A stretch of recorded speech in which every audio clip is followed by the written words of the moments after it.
morning, everyone. Well, it's morning where you are, not on the East Coast, Glenn. Welcome to Open to Connect. This is a broadcast where we just talk about the benefits of networking and connecting with other people, things that have occurred and happened after making those choices to network with people. And today I have Glenn Leifheit with me. And I feel like I'm just talking to an old friend today because we started mentoring together years ago. Kind of stumbled on each other and through Microsoft, but then bonded over Hydro, the workout equipment, and took it to a new mentorship level when we started partnering together on Mentorship Live. Which, can I do a plug here? It's like Yeah, 10:30 go a.m. for it. on Yeah, Fridays. we can manage it. Except this Friday is our very first ever where we're not doing it because it falls on a Yeah, major holiday. But yeah. other than We're that, we're taking a vacation day. we're taking a vacation. But I would love for you to introduce yourself and tell Absolutely. people who you So are. What do you do? yeah, very good. So I'm Glenn Leifheit. I'm a senior program manager here at Microsoft, but also a strong mentorship advocate, host of From Stuck to Growth podcast, and really I'm a connector of people.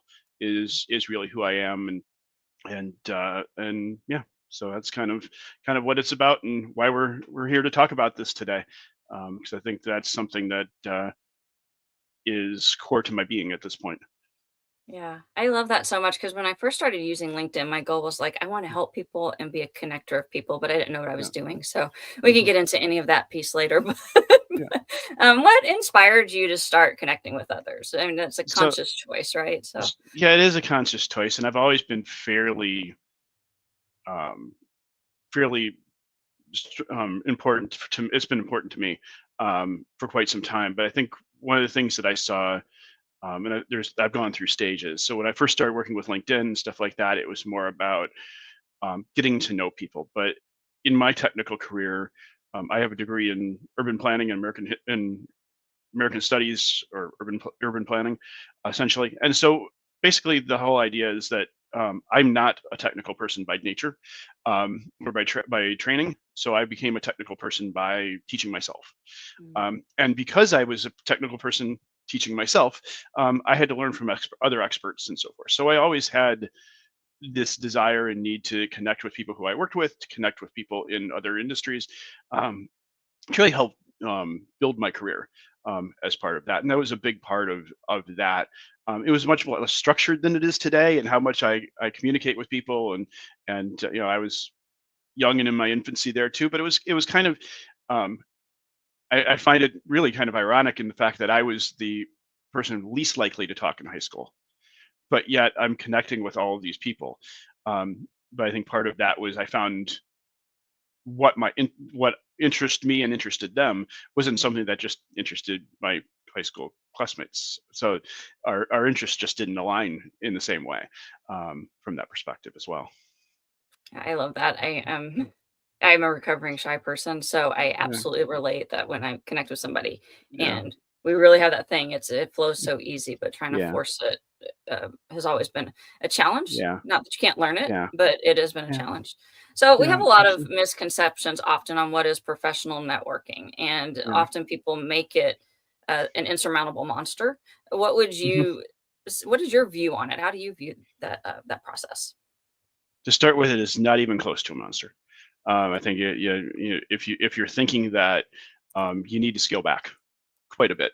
I think when I think of professional networking, or networking for career, or networking in industry, it's really about personal relationships. Mhm. It's just like connecting with a friend. It's really that fundamental.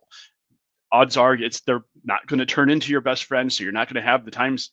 Yeah, and I think one of the things that happens is a lot of people think, oh well, I see how much time I put in with this person, right? And I can't do that with 70 people. You're Mhm. right, you can't. We have to work. We have all these other things. We have families. We've got other responsibilities. But what we can do is be very intentional about our communication, about the work that we do, and how we can help build those connections. For example, a lot of times my connections start small, and so forth, and then they grow because of maybe something in common. We're going through an experience. We have information we want to share with each other, all these types of things that we want to do. I mean, very similar to how we met, right? It Yes. started off as, oh, hi, I see you. Oh, yeah, you work for Microsoft. Cool, I do too. And then that was kind of to an extent the end of it. And then we saw each other on another forum. I'm like, oh, Hydro. Okay, cool. And then we bonded over that, and then that created more connection. Mhm. Um, then I know I was mentoring somebody as you had started this, and so forth, and that schedule changed so I could join Mentorship Live, and then that blossomed it into another um, different era that we had, Mhm. and so I see them much like friendships. These networking contacts, Yes. because many times they go through seasons. Mhm. Sometimes they are people you talk to all the time, and then they disappear for a little while, and then you come back, and it's the right time to do. I think the other misconception is that you have to keep up a standard rigor. I think that's Mhm. one of the keys to this is letting nature take its course, letting the universe help fulfill that scenario. And that's very much how I connect with folks is it's like, okay, you know, they'll pop to mind, for example. Someone happened actually yesterday. Someone who I hadn't talked to in probably, it's been about 60 days or so, and I hadn't really talked to them, and they popped to mind. So I just sent them a message, hey, how are you doing? And that was it. They can respond when they want, whatever. As it's something we've had built for years, but it's been, we'd had some gap, and then that helps fill the gap. You don't always have to be the instigator, Right. but don't hesitate if someone isn't. Because I think that's the other piece that I've always learned is it's your responsibility always to continue the conversation when you're ready to continue that conversation. It may Mhm. be something that you finish that day. It may be something that takes a few days or a few weeks, even or months, as part of that. But don't let it be, oh well, that person didn't reach out, so I'm not going to, Right. because you don't know what's going on with them, and all it takes is your initiation to create that. And the biggest things come and have come from the times where I've reached out, um, really kind of what may have felt like out of the blue or whatever, because like, they haven't talked to me, I haven't talked to them. It's just been forever. As a matter of fact, over COVID, when a lot of this changed for me, was I started reaching out to people I hadn't talked to in 30 years. Mhm. And we connected on LinkedIn. They were part of my one of the first jobs that I ever had. I reached out. We had a great one-on-one. That was actually the beginnings of what turned into my podcast, because I recognized that I was starving for that hallway conversation that I didn't get being remote, and so forth. And so that helped fill that void, and also those types of conversations, right?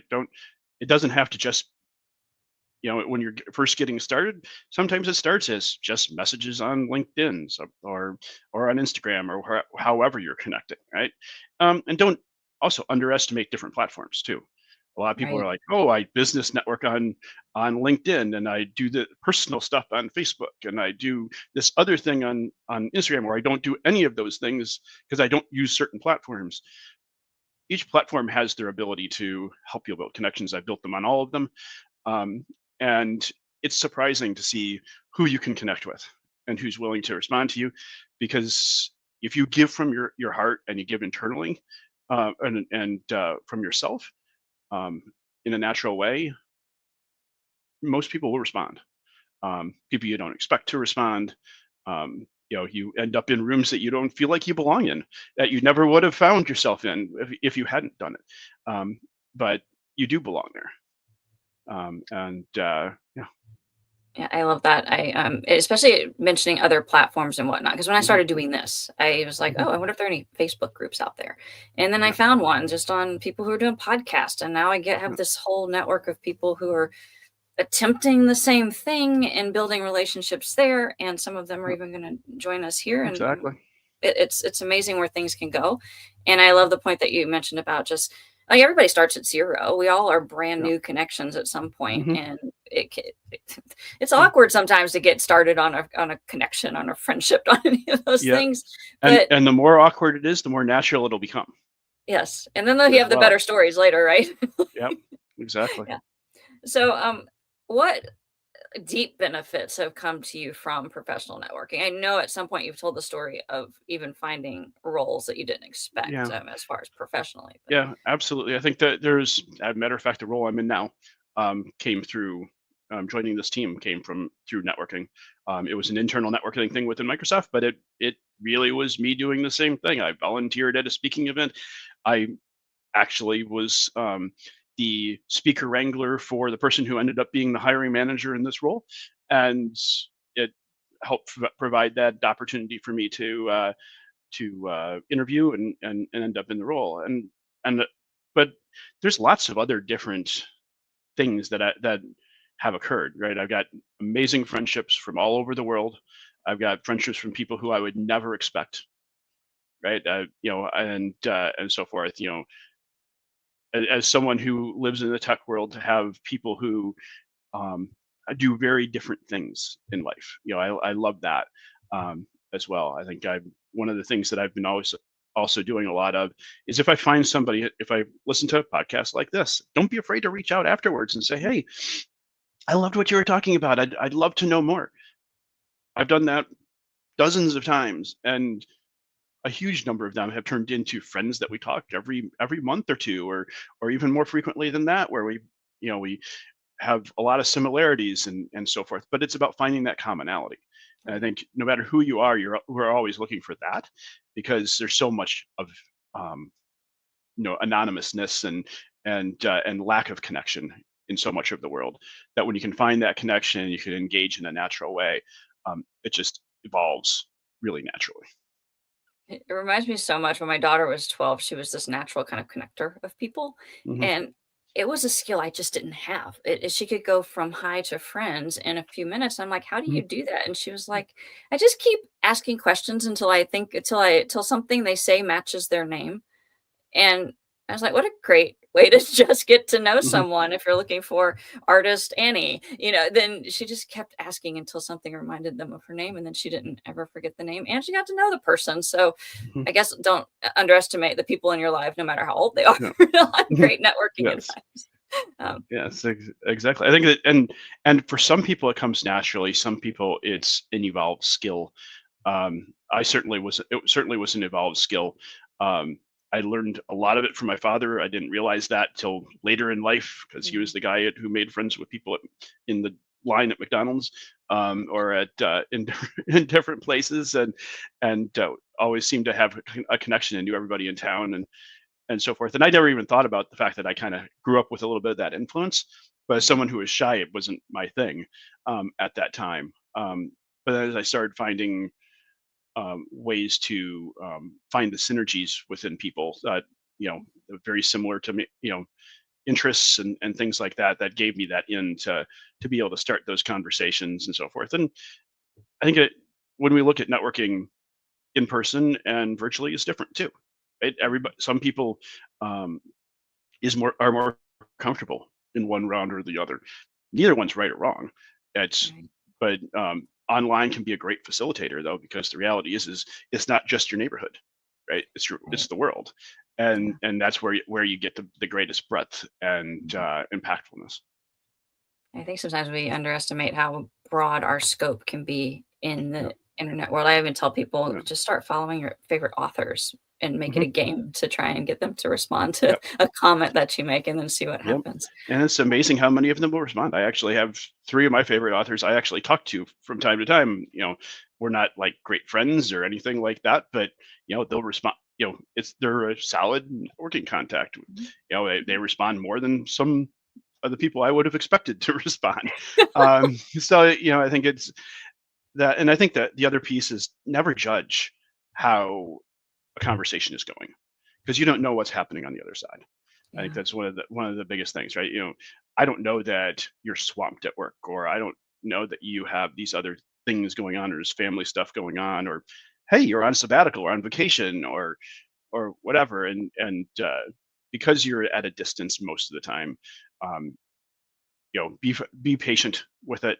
I oftentimes think of and it sounds weird to say, but a lot of networking contact is fire and forget. Not that I forget about the person, but Right. I send that, and then I have no expectations on when that is returned. Mhm. It certainly helps me from a patient's perspective, in terms of when is this person going to respond. But also, I recognize that there's days where my messages are just backed up, and I'm just not going to get to everybody. And because of that, it is important to have that patience um, as part of it, because a lot of times it's just when they have that time, all of a sudden the switch turns on, and now you're having this amazing conversation. Yeah, I was totally gonna start brushing in because our topic today really Mhm. was like that long game of networking, Mhm. and often we share in our mentorship calls that Mhm. networking isn't just for right now. I need it right now, and Yeah, shouldn't be done in a panic if you can help it. yeah, And I would love for you to just give some insights. yeah, You did a little absolutely. bit right now on that Yeah, patience part, but just yeah. focus a little bit on I think the long there's game. the long game that I talk about, right? You make it. You need the connection now. Oftentimes, it's life, but you have to treat it as if it's a connection for the next 25 years. Because if Mhm. you treat it short, it will be short. It will burn out, and it may not even get you to where you need to be short term. Because you'll probably burn the bridge versus burning out Mhm. the relationship. Um, so always treat it like you're looking at a long-term friendship, like you're looking at an investment that you're going to make over time. Um, don't go in with an ask to start with. You know, make it about them, because everybody loves to talk about themselves, and so that really helps. If you know or understand the topics that they're really talking about, it's a great way to engage. But I think, again, continuing to make sure that you um, think about it much more for the long game, because the benefits come years later, Right. and the real benefits, and the benefits grow exponentially. Right? Mhm. And sometimes I think what I also love is the fact that make sure that your network. I believe in the concept that my network is your network, because Yes. because the reality is the shared network is the most powerful network. Mhm. And what I've found is those long-term friends that came from building that came because I built a long-term connection with somebody. Then they introduced me to somebody because they knew I needed to know that person. And then next thing I know, I'm great friends with them, and they introduced me to more people, and it just grows like crazy. Um, that actually happened.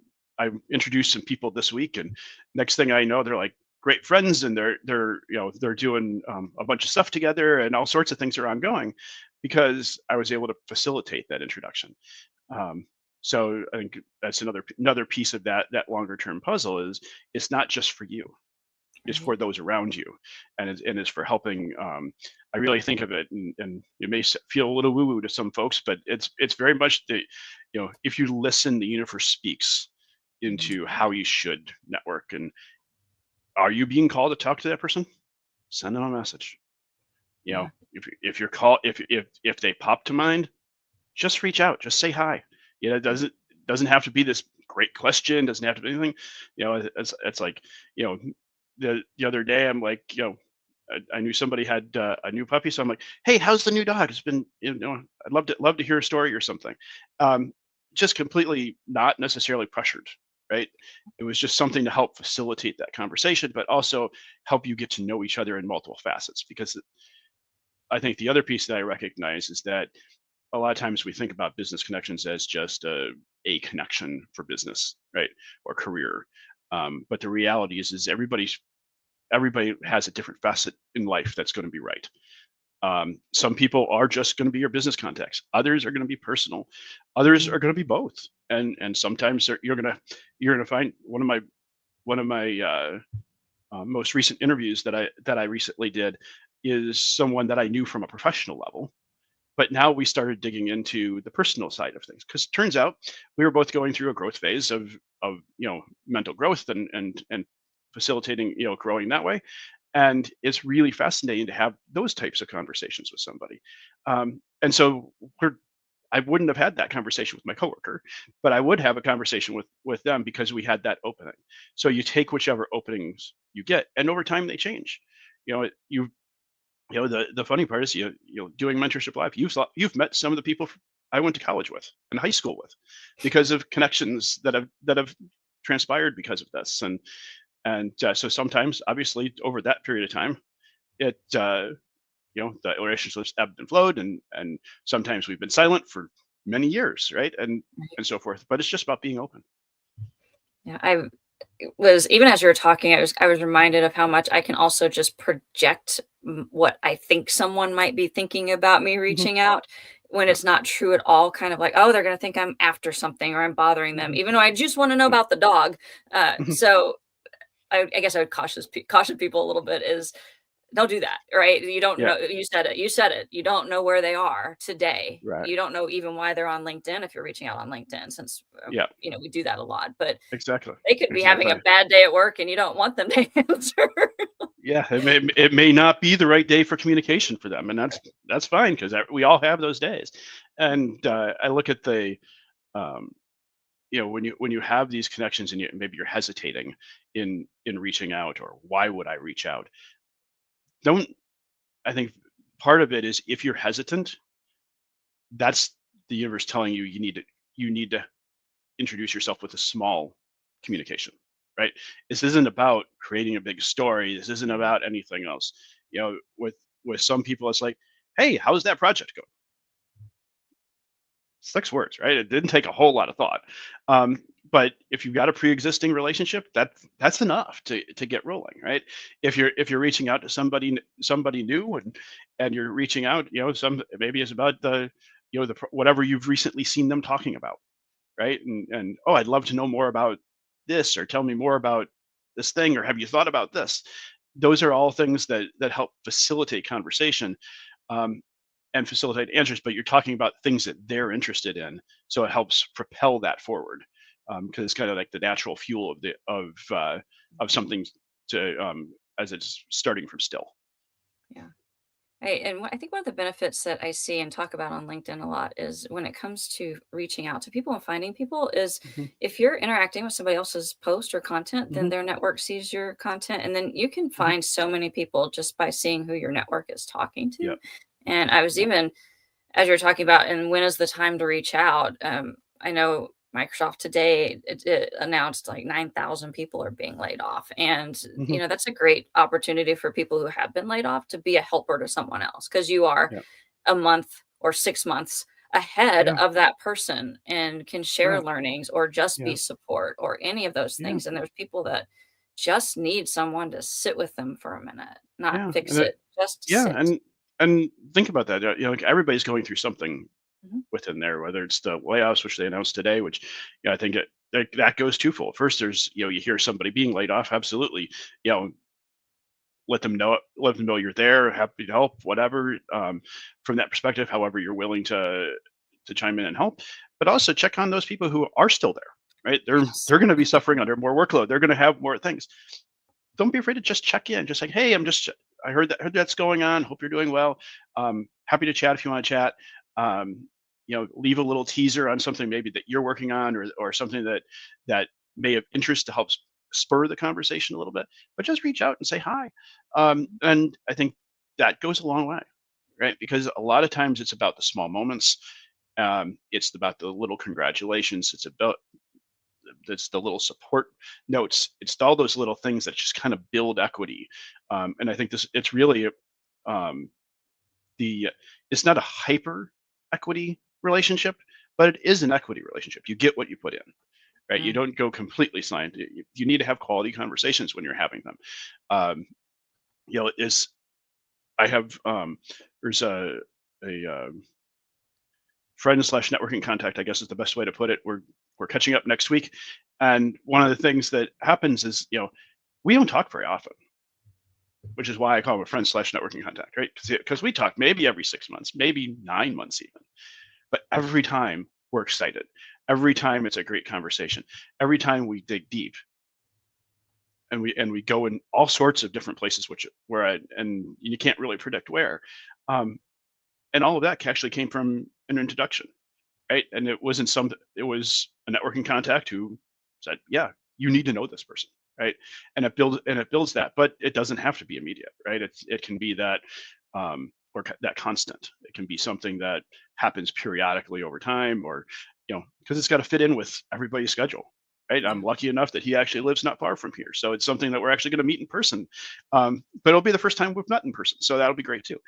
Um, but it's important to help you know understand that it isn't about relative rhythms. I've heard a lot of people say, well, I just put it on the calendar, and so forth. And you can do that. But I think if it becomes like, oh, it's, the first couple of times that works, but after a while, they're like, oh, that's the quarterly. Hello. Oh, I forgot to respond last time. Oh, it's clear that they're doing this every quarter. Right. It feels very it starts to feel very non-natural, as part of it. So I use other things as my prompters, right? Awesome. Use something that you see on LinkedIn, news that you think about that person. Um, I've got some friends that in Florida, so it's like, okay, every time there's a hurricane, I'm like, okay, are, are you Okay. how's prep? You know, you know, let us know if you need anything. All this kinds of things. But again, it's use whatever events, things that are on more universally delivered as triggers versus things that are like calendar scheduled, because that creates a more natural rhythm, and over the long haul a better relationship, because sometimes it'll happen a bunch in a spurt, Mhm. right? It may be that you reach out and you talk to that person for you know 10 or 15 times in a month, and that may be 3 months before you talk to them again. That's fine. Every conversation has its flows, um, but having those types of flows actually creates a more natural and accepted response. And when you come back, you come back with essentially most of the equity that you had previously because you invested well in that. Yeah, I love that so much. And I know we're getting close to time. Mhm, So one of the things that I did a poll on LinkedIn a couple of months back and mhm, asked people what stops them from networking or mhm, being inactive or active with it, and their biggest thing was a fear and not knowing what mhm, to add to the conversation. But I'd mhm. love, since I know with your from stuck to growth podcast that you talk a lot about that mental mindset. So I would love for you to talk Yeah. to the person who's just afraid to get started. So I think because you're afraid to get started is the most the biggest reason that you need to do it. I think it's the universe telling you, by the way, you've got pent up demand. You got to get out there and do this. It's I think the most natural thing for us as humans is to connect. Even if we're introverts, even with that, we are social creatures. We would go crazy if we were so totally solitary. We may not like a lot of people or a lot of time with lots of people, but that's different than networking. And don't let any of those things kind of get in your way. I think when I look at networking, you shouldn't be looking at it as something that's big. This is literally just a connection. It's like going to talk to your coworker down the hall. This is about introducing yourself to the new guy, right? And so forth. It's still the same scenario.